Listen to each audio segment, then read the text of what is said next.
Hi, welcome to the Pearls and Polish podcast. My name is Rachel, and I'm coming to you from just outside Sacramento, California. You can find me on Instagram and Ravelry, and links to those are going to be in my website on the description below. Welcome to episode 6 or 7. I'm not sure. Anyways, welcome back. It's been a bit. April got a little crazy. I had recorded like multiple times.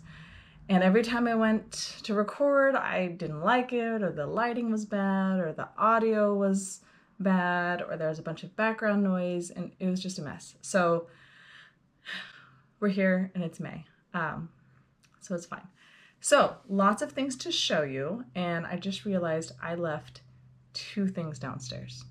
I'm gonna be right back. Okay, so we'll start with things that were finished in April, and really we need to add something that was finished in March. So first off, my March socks.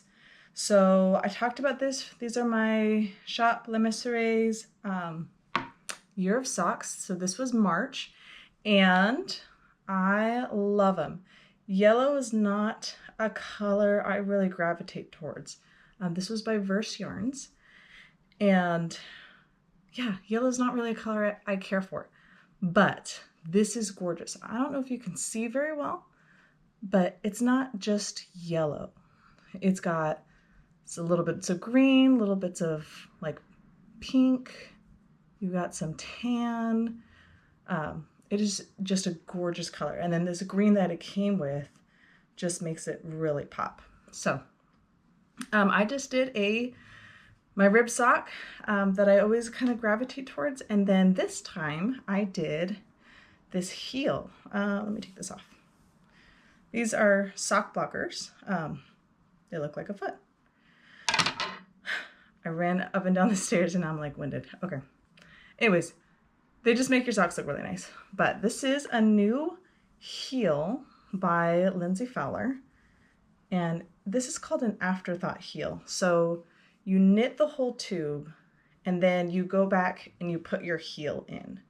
So you like cut it, or you can put some scrap yarn in, and then you put your heel in at the end. So this is her new, I think she calls it the shortbread heel. So that's that.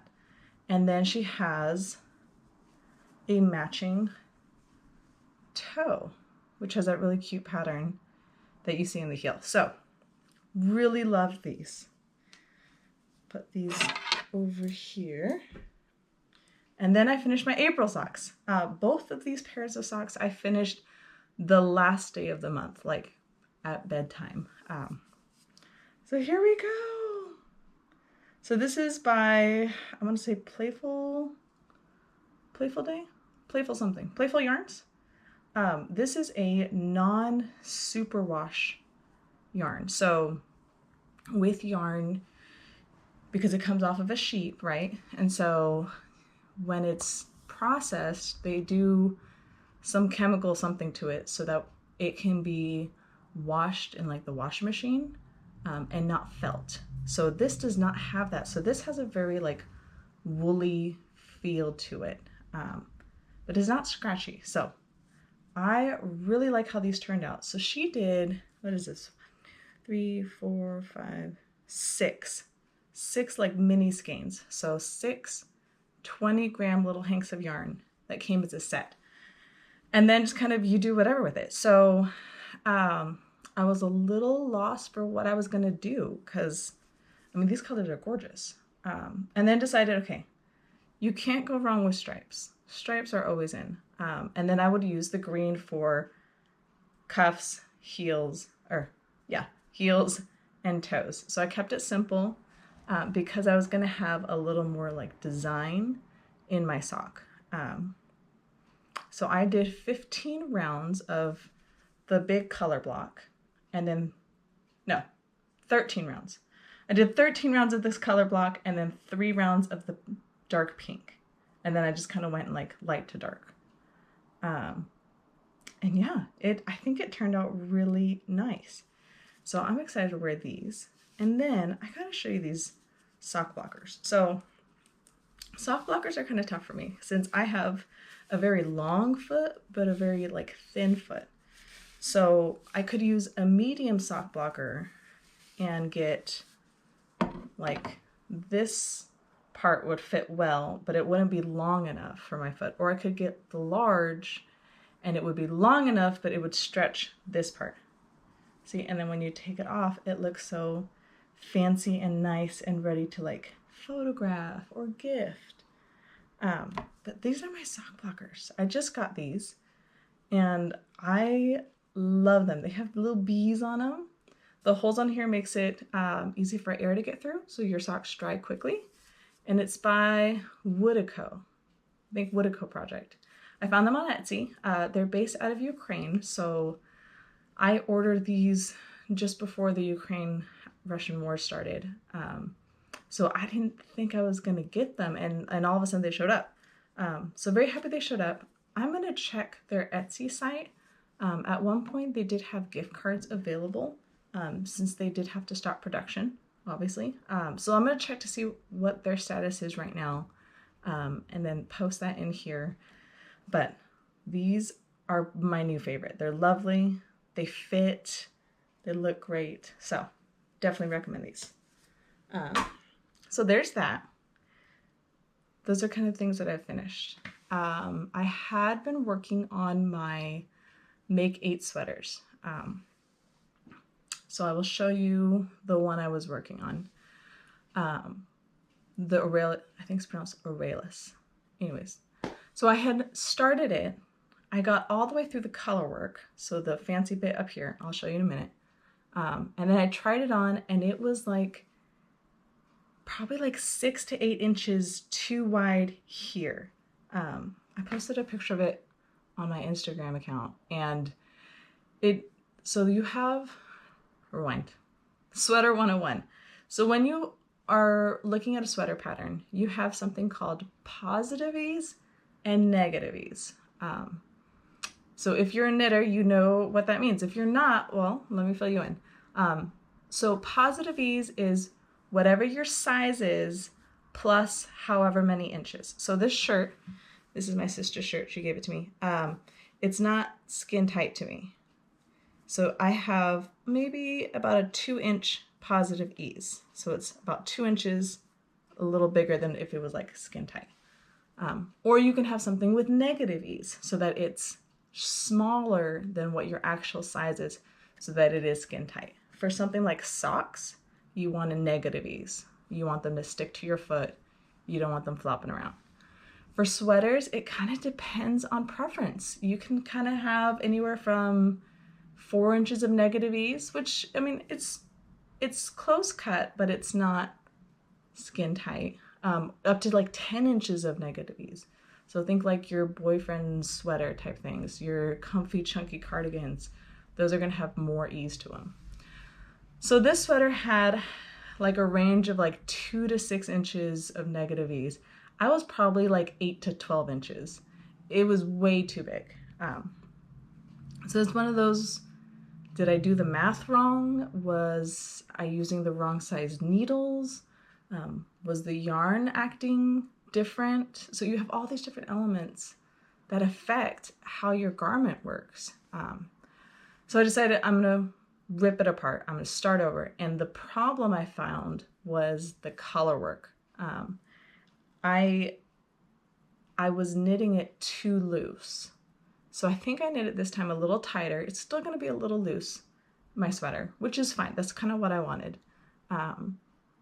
But I need to figure a way to tighten up my color work when I'm doing color work. So I either need to go down a needle size, so work with a smaller needle, or I need to tighten up how I hold my yarn. But let me show it to you. What bag is this in? Oh, this is my Woolberry bag.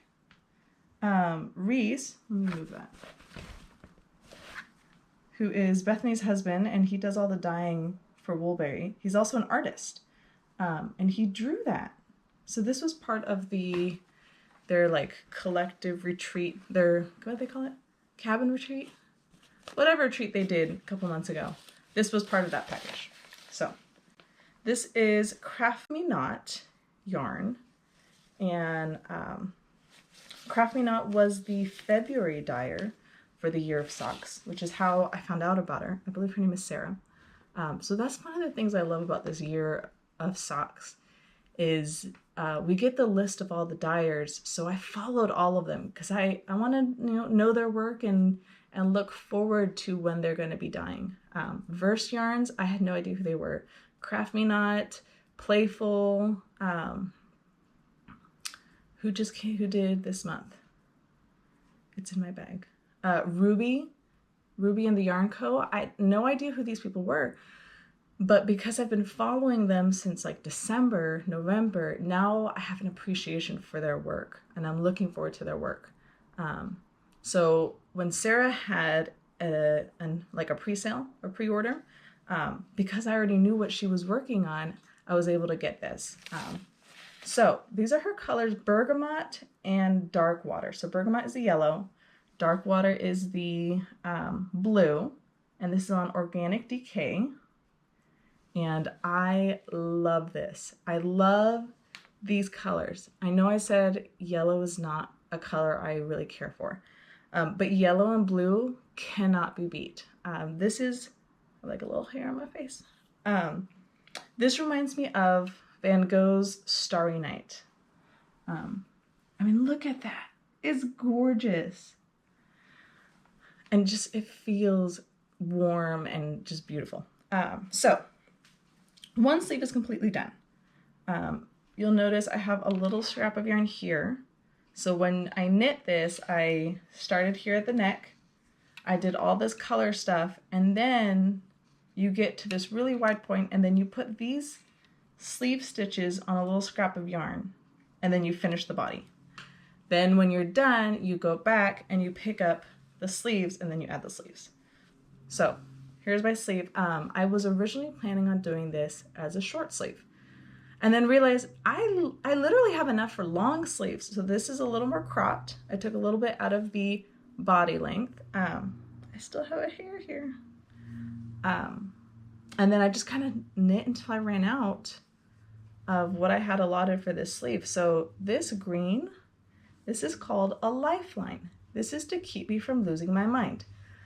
So when I have all the stitches on my needles, like so, I'll take some scrap yarn and I'll go through all the stitches just like they are on the needles. So the loops are all on a piece of yarn, and then I just tie it off. So if for whatever reason I have to go back and take out all this work, I can put all these stitches onto my pair of needles and I haven't lost everything. I can start from here instead of having to start over, which sometimes you just need that peace of mind of, I don't have to start over if I make a mistake, which is just, it's peace of mind. So anyways, working on sleeve 2, I finished sleeve 1 like 2 days before my self-imposed deadline, and it's like, I'm not gonna kill myself over a sleeve. I don't have to turn this in. I'm not getting a grade on it. I'm not getting paid for it. I just need to take my time and enjoy the process and just finish the sleeve. So these little pins, I know someone's gonna ask, little pins are 10 stitches between pins. So 10 stitches, 10 stitches, 10 stitches, 10 stitches. I think there's like 8 here. So it just helps me count to how many stitches there are, because the patterns will usually say knit 15 inches and then, start your cuff. Well, 15 inches on this sleeve might be a little different than on this sleeve, but if I know I have 85 stitches for the whole sleeve, then I will make sure this has 85 stitches so that when I wash it, it is the same. I like things being the same. So anyways, progress on this. I'm trying to do about 10 rows on the sleeve every day, and that way it'll be done in like a week. So almost done with this one. I'm very excited. So that goes to my other Make 8 sweater. So I started the new one on time because I have like 5 more sweaters to go. So this bag is from Nomad, and they sell bare yarn, so yarns that hasn't been dyed. So I bought some, so hopefully this summer I can play with it and I'll keep you guys posted. But anyways, they sent this little bag, so it was really nice. So this is the Love Note sweater. I have had my eye on this sweater for years, and specifically the color combo that Amy from La Belle Amie uses in her sample. It's that just beautiful rusty orange with like that brownish purple black mohair. So when Explorer Knits did their Into the Wild collection, I bought this like orange, and orange is not my color, but I loved this like brown rusty orange. So I think this one is called Prowl. And I had bought kind of the corresponding mohair that went with this one. And when I swatched it or like knit up my little sample, I hated how it looked. It did not look good. So I was like, okay, this is why we swatch. This is why we make a sample to make sure that we like what we get. So I didn't like it. So, which is why I started the Aurelis sweater. So anyways, I went online and I was looking at just kind of colors, and I said, I really like the color that Amy has in her sweater, and this is very similar to the color that she has as her main color. So I'm gonna buy, having never seen or touched it, just seeing pictures, the same color that she uses in her sweater in mohair, have it shipped from Paris because that's where her studio is, and I'm just gonna knit it like that. And I'm so glad I did, because this is amazing. I started this on the 1st. Today is the 5th. I haven't worked on this yet today. But, I mean, look at that. It's blowing out a little bit, and I'm gonna get a little closer. Maybe not. Back up a little bit. But it's a lot different than if you look at like just the burnt orange with this, or just the mohair with this. Putting the two of them together just makes this brand new color, which is something I really enjoy about mohair. I haven't actually worn anything with mohair, so hopefully I'm not allergic or I'm gonna be really sad. But anyways, I'm working on the lace section. I finished the first 10 rounds of the lace. Make sure I don't lose my work. So this is actually upside down. Woo. But anyways, finished the first 10 rounds, working on the second 10 rounds, and then your body sleeves, it's a 3/4 sleeve, so it ends right about the elbow, and done. So even though this is fingering weight yarn, and that refers to like the thickness, so this is like what you would use for socks, you're using a size 10 needle, which is in millimeters, that is 6 millimeters. So because the US has to be different, we use like a size chart, but everyone else uses a standard metric size. So this is 10 millimeters around. I don't think this way. I think it's like this way. Anyways, 10, I already messed that up. It is 6 millimeters. This is not 10 millimeters. It's a US size 6. It's a US size 10, 6 millimeter needle, okay? As a comparison, I'm gonna show you my needles for my socks. I'll show you these in a minute. But this is a US 1.5 or 2.25 millimeters. So comparing this and this, and I'm using basically the same yarn, the same thickness of yarn, and you can see how this is gonna go super fast. This is not. Anyways, we'll talk about that in a minute. So I think this will go quickly. It will give me time to finish the Aurelis sweater, the sheep camp sweater, haven't finished yet, and then all the other little projects that I have started and not finished. So really excited with this one. Hopefully by the next time I record, I will have lots and lots of progress to share with you. Okay, last but not least, I'll show you my bag since I'm showing all my bags. This is my bag from Woodsy and Wild. This is her birch bag. I have been following Woodsy and Wild for a number of years, and she was at Stitches West in 2020 when it was in Santa Clara. She wasn't there this year, which is fine. But anyways, I loved her Birch bag. It is a little pricier, but I mean, for everything it has, it's amazing. Thought about buying one. I ended up buying a sweater size bag. But then she was part of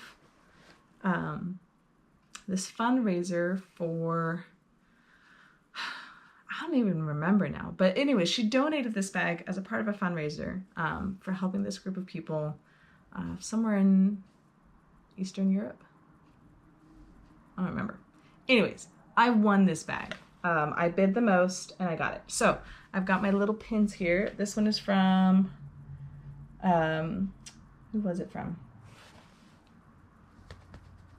6 and 7 Fibers. They're, not that one, the bird one. Where is it?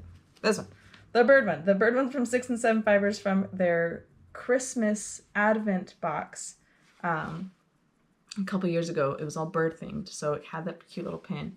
And then this one is from Earl Grey Fibers.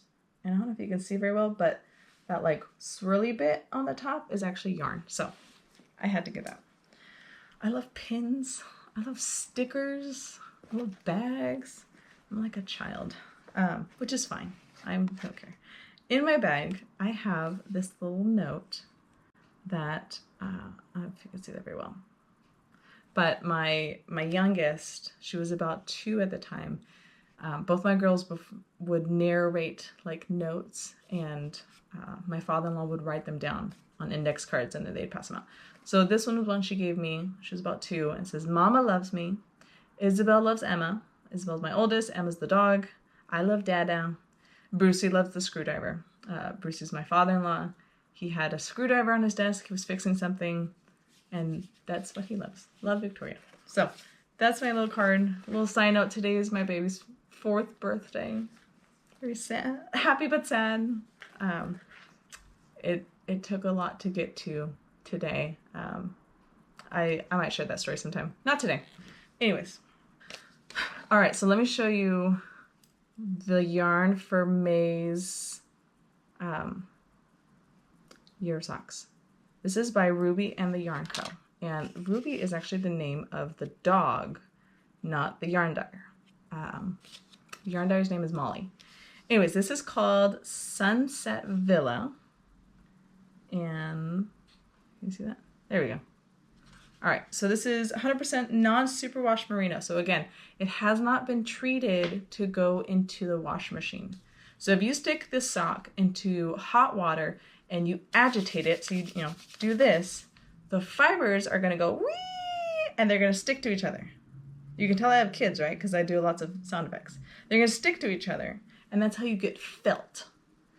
Sometimes you want felt. Sometimes you don't. This you do not. This will never, ever, ever go into a washing machine or a dryer. I'll show you guys how I wash my socks when I finish these.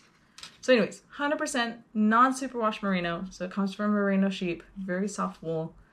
436 yards, 2-ply. So 2-ply is you have 2 threads and they're wrapped around each other. When you have 3-ply, you have 3 threads wrapped around each other. 4-ply, you got it. And then there's a little mini skein. So this little orange pap, it reminds me of, do you remember that like, I don't know if you guys ever drank this, but we always had them at like family baby showers. It was a big punch bowl and it was full of Sprite, and then you put like orange sherbet ice cream in it. And for some reason that was the most delicious thing I've ever had. And we would just eat the ice cream and have a little bit of Sprite. And we felt so fancy. Anyways, it reminds me of that. This little pop of orange cream goodness. This specific, the mini, is 80-20 superwash merino and nylon. So 80% superwash merino nylon. So that can go into a washing machine.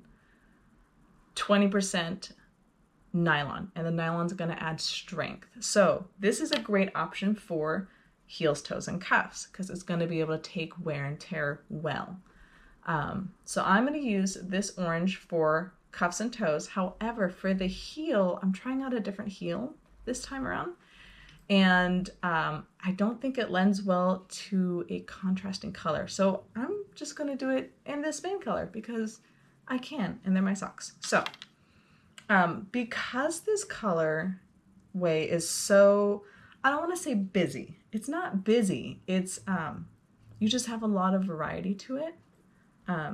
Busy to me feels like chaotic. This isn't chaotic. There's definitely like rhyme and reason to it.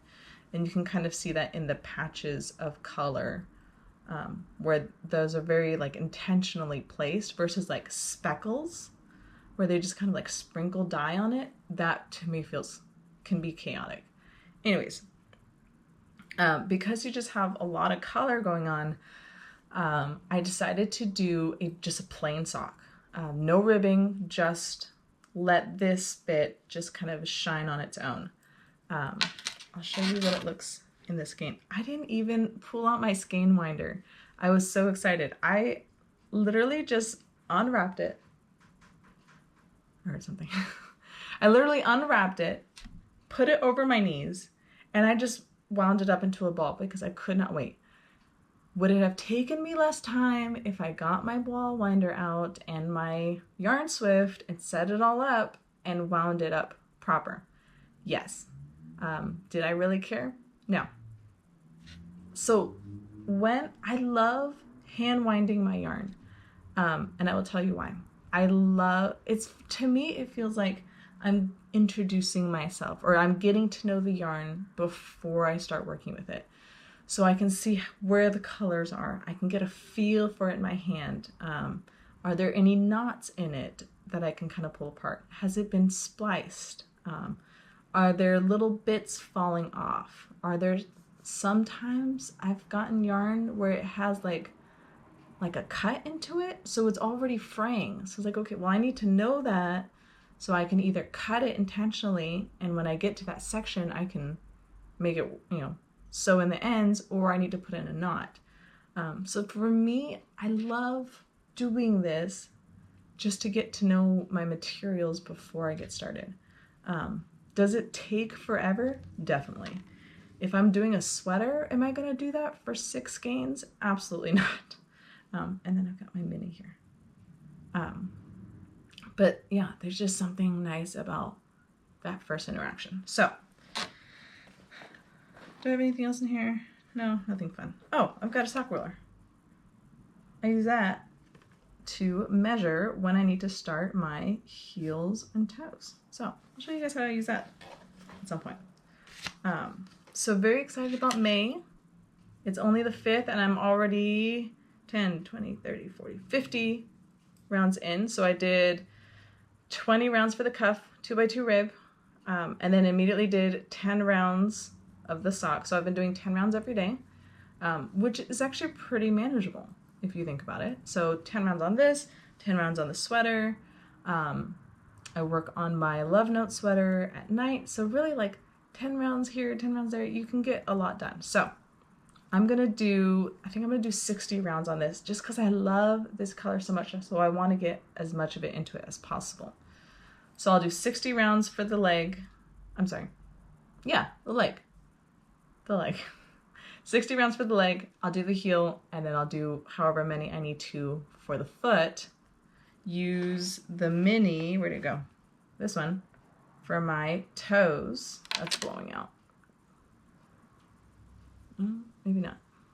Anyways, it's beautiful.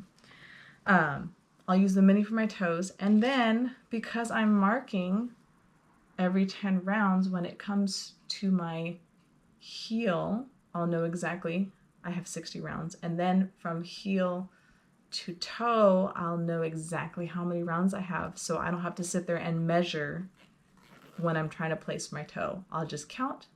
I have 75 rounds to go. I have 83 rounds to go. I have 72 rounds, and I'll just know exactly how far I need to go. So work smart, not hard. All right, so that's what I've got for what I'm working on right now. I have a couple other little projects, but those are like the main ones that I'm focusing on. So what I'm reading, what I'm watching right now, we'll move into that. So my battery died just as I was starting the what I'm reading and what I'm watching section. But I still want to share this with you guys. So I am reading The Mark of the Golden Dragon, which is the next Bloody Jack book. So she's been captured by Chinese pirates. She's escaped. She's on her way back to England. So all her adventures there. And then I paused that book to start the newest book by Maggie Stiefvater, who's one of my favorite authors. She wrote kind of the continuation story after the movie Brave. So you get a lot of the same characters: Merida, her mother Eleanor, her father Fergus, her 3 little brothers, and then some new characters as well. So I finished that one last night. Really enjoyed it. Not necessarily a children's story, but it was very enjoyable. As far as what I'm watching, I gave Game of Thrones another try. I think what I struggled so much in the first season was that it was just a lot of shock and awe to get you kind of hooked, and then afterwards, not so much. So once I kind of got past that first season, I've enjoyed it a lot more. So I'm on the last season, and I'm looking forward to see how it ends. I'll give you a report back to see if I liked it or not. But it's definitely gotten better. Anyways, thanks for joining me for episode 6. Hopefully I'll be able to record a little more often with the summer, but as we all know, summers get busy. So have a great month of May, and I will see you guys next time.